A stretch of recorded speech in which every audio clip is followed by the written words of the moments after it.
အဲ့တော့လူတွေရဲ့ယင်ထဲမှာဖြစ်တဲ့လောဘသည်ဘာလောဘဖြစ်စိတ်ရဲ့အညစ်အကြေးပဲ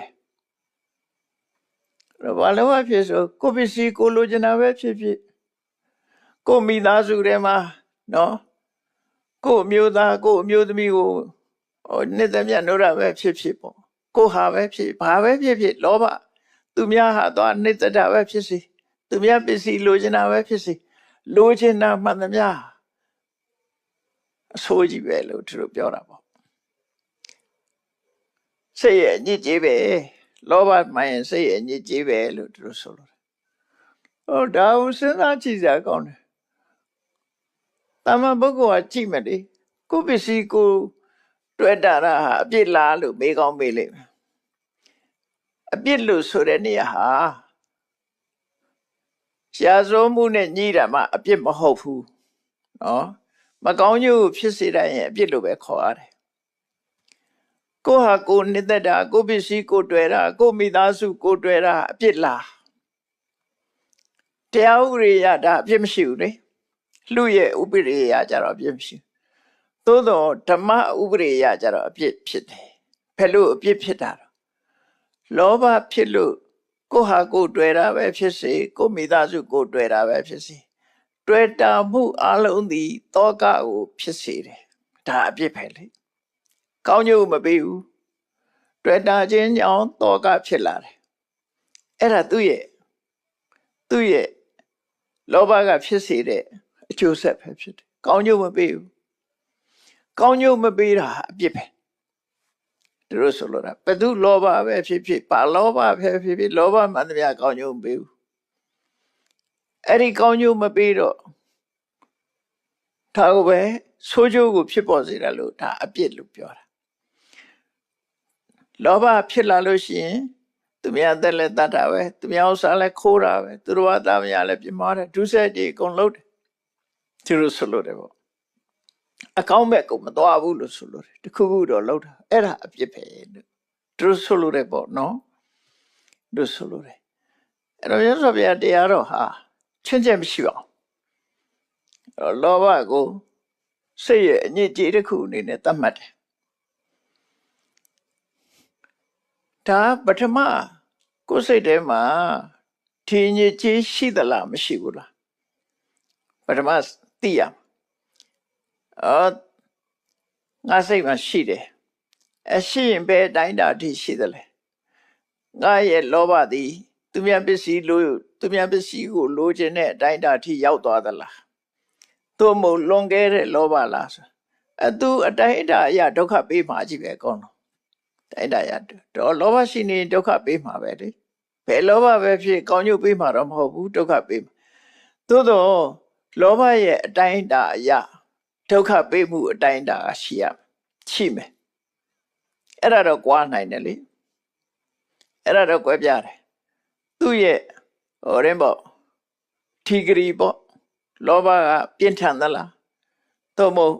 မပြင်းထန်ဘူးလားဒီအတိုင်းတာတွေပေါ်မှာကြည့်ပြီးတော့သူ့ရဲ့အနေများဒီအရှိန်ကောင်းမှုမကောင်းမှုတွေပေါ်ကြည့်ပြီးတော့အကျိုးသက်ရောက်မှုတွေကတော့ကွဲပြားခြားနားမှုရှိတယ်သို့တော့ဘယ်လောဘဖြစ်အကောင်းမရှိဘူးလို့သူတို့ဆိုလို့တယ်ပေါ့နော်ဆိုကြပေးမှာပဲတခုပေးမှာပဲနောက်ဆုံးအပြစ်ဆိုတာဘာတော့ဆိုတန်တရားတွေကမထွက်နိုင်တာအပြစ်ပဲလေလောဘကြောင့်ဒီဒါနကောင်းမှုမလုံးနိုင်ဘူးသီလမဆောက်တည်နိုင်ဘူးဆိုဒါလည်းအပြစ်ပဲသူတို့ဆိုလို့တယ်ပေါ့အပြစ်ဆိုတာအကြီးကနေစပြီးတော့သိသွားတာအသေးလေးတွေထီအောင်ကြည့်ရမယ်အားလုံးဟာအပြစ်ပဲတန်တရားထဲမှာလက်ပတ်နေစေတာဒီပဲလဲဒါသူ့ရဲ့အပြစ်လို့ပြောရမယ်သူကဘယ်လိုဒုက္ခပေးတော့ဆိုတန်တရားထဲမှာလက်ပတ်နေစေတယ်ဆိုတာဆိုတန်တရားထဲလက်ပတ်နေတဲ့ပုဂ္ဂိုလ်ဟာသူ့မှာဘာဒုက္ခတွေကြုံလာတော့ဆိုစာတိဒုက္ခကြုံမယ်ပြီးရင်မွေးလာလို့အိုးမယ်အိုးရင်သေးမယ်ဒီဒုက္ခတွေကသူကမလွတ်နိုင်တော့ဘူးလေအဲ့ဒီဒုက္ခတန်တရားတွေကရုပ်မထွက်နိုင်တာဒါသူ့ချောင်ပဲလို့ဆိုအဲ့ဒီထီအောင်စဉ်းစားရမယ်ပေါ့နော်အဲ့ဒီထီအောင်စဉ်းစားမယ်အလုံးဟာဒီတရားတွေဟာလူကိုဒုက္ခဆက်ပြီးတော့ပေးနိုင်တယ်လို့သူတို့ဆိုလို့တယ်ပေါ့နောက်တစ်ခုကတော့ဘာတော့ဆိုလို့ရှိရင်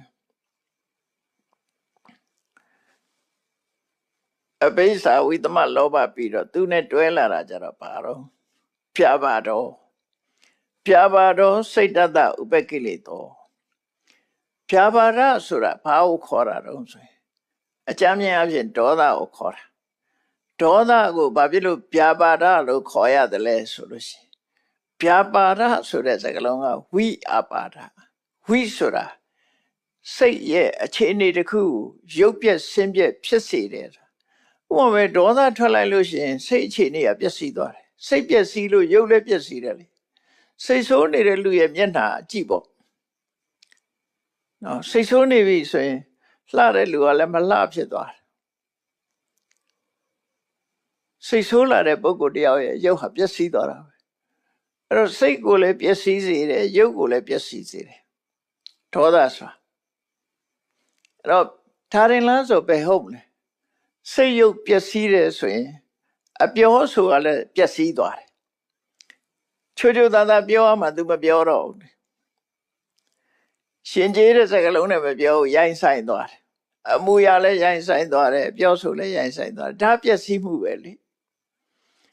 စိတ်ကောင်းနှလုံးကောင်းဒေါသမဖြစ်ခင်အခြေအနေတုန်းကယဉ်ကျေးတယ်လေအဲ့ဒီယဉ်ကျေးမှုတွေပြတ်သွားတာဒါပြပါရလို့ခေါ်တယ်ပြပါရရုပ်ပြက်ဆင်းပြက်မှုကိုဖြစ်စေတယ်စိတ်ရဲ့ရုပ်ပြက်ဆင်းပြက်မှုကိုဖြစ်စေတယ်သို့မဟုတ်ရုပ်ရဲ့ရုပ်ပြက်ဆင်းပြက်မှုကိုဖြစ်စေတယ်စိတ်ကလည်းပဲအချီတန်သွားတယ်ရုပ်ကလည်းအချီတန်သွားတယ်ဘယ်သူကြောင့်ပြပါရဒေါသကြောင့်ပဲဖြစ်တယ်ပေါ့ဒါဆိုလို့တာနော်အဲ့တော့ပြပါရဆိုတဲ့စကားလုံးလေးကိုပြပါရနဲ့တော့꿰ပါစေနော်ကြောင်းကြပြပါရဆိုတာရှိသေးတယ်ရခောက်နဲ့နောက်ကပြပါရအဲ့ဒါကြောင်းကြပြပါရများတယ်ဆိုတာတစ်ခုဒါကဓာတွေနဲ့ပြပါဒပြပါဒဝိအပါဒဒီစကားလုံးကစိတ်နဲ့ရုပ်ကိုပုံပြက်ပန်းပြက်ဖြစ်စေတတ်တဲ့တရားကိုကောက်တဲ့ကဒေါသပါပဲဒေါသဟာစိတ်နဲ့ရုပ်ပုံပြက်ပန်းပြက်ဖြစ်စေတယ်လို့ဆိုလို့အဲ့တော့လောဘရဲ့ဒေါသရဲ့အဲ့တော့ဒီဒေါသကသူဖြစ်နေလားဆိုမဟုတ်သူကအကြောင်းရှိတယ်ဘာကြောင့်ဖြစ်တော့ဒေါသဖြစ်ခြင်းအကြောင်းက9မျိုးရှိတယ်အဓိကတော့အနိဋ္ဌာယုံပေါ့ကိုမကြိုက်တဲ့ဟာတစ်ခုနဲ့တွေ့ရင်ဒေါသဖြစ်တယ်အနိဋ္ဌာယုံဆိုကိုမလိုချင်တဲ့အာယုံတစ်ခုကိုယ်စိတ်နဲ့ဆုံသွားလို့ရှိရင်လူဟာစိတ်ထဲမှာစိတ်တင်းသွားတယ်ပေါ့ဒေါသဖြစ်လာတယ်နောက်ဒေါသဖြစ်ခြင်းရဲ့အကြောင်းကိုနဝဝိဒအာဂတဝတ္ထုဆိုပြီးတော့သုံးတယ်ပြပါရဖြစ်ဖို့ရအတွက်အကြောင်း9မျိုးရှိတယ်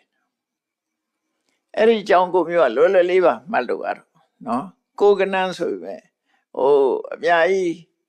မှတ်เสียမလို့တာအဲ့တော့သူကဘာတော့ဆိုလို့ရှိရင်လူတယောက်ကစဉ်းစားတယ်အတိတ်နာကပစ္စုပန်နဲ့စဉ်းစားတယ်ကိုနဲ့မတည့်တဲ့လူတယောက်ဟာကိုယ့်ရဲ့အကျိုးမဲ့ကိုလုပ်တယ်အဲ့တော့လူတယောက်ဒီကိုယ့်ရဲ့အကျိုးမဲ့လုပ်ရင်လည်းဒေါသဖြစ်တယ်နော်အကျိုးမဲ့ဆိုတာကိုယ်ပျက်စီးရပျက်စီးကြောင်းဟိုသဘောလွေလင်းပြောတယ်တိတ်ခါချတယ်အမျိုးစုံပေါ့လေနော်ကိုယ့်အပြစ်တွေသူများပြောတယ်ဆိုတာအဲ့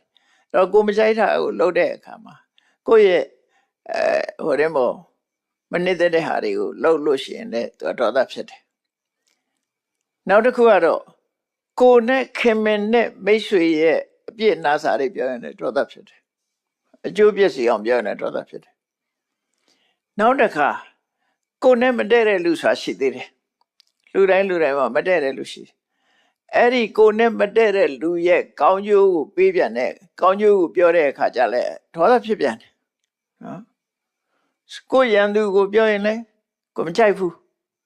ကိုရန်သူရဲ့အကျိုးစီးပွားအလုံးရင်လည်းမကြိုက်ဘူးအဲ့တော့ဆိုလိုတာကကိုရဲ့အကျိုးပြပြအောင်လုပ်တာရဲ့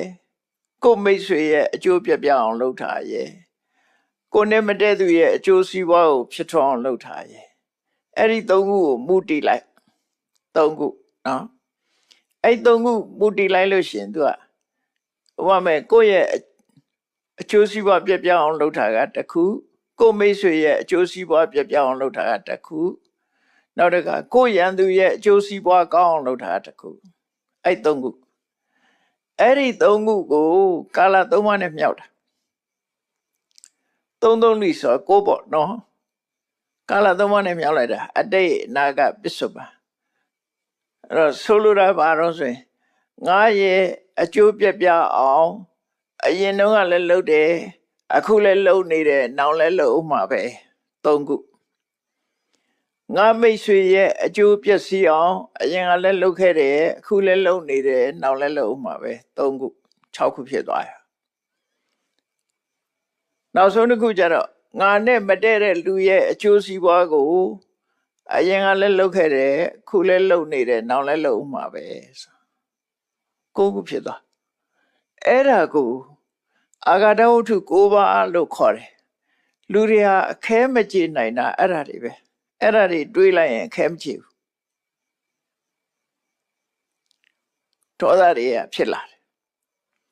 အဲ့ဒါကိုပြပါရလို့ခေါ်တယ်အဲ့ဒေါသဖြစ်တာကိုပြပါရလို့ခေါ်တယ်ဒါလည်းစိတ်ရဲ့အညစ်အကြေးပဲ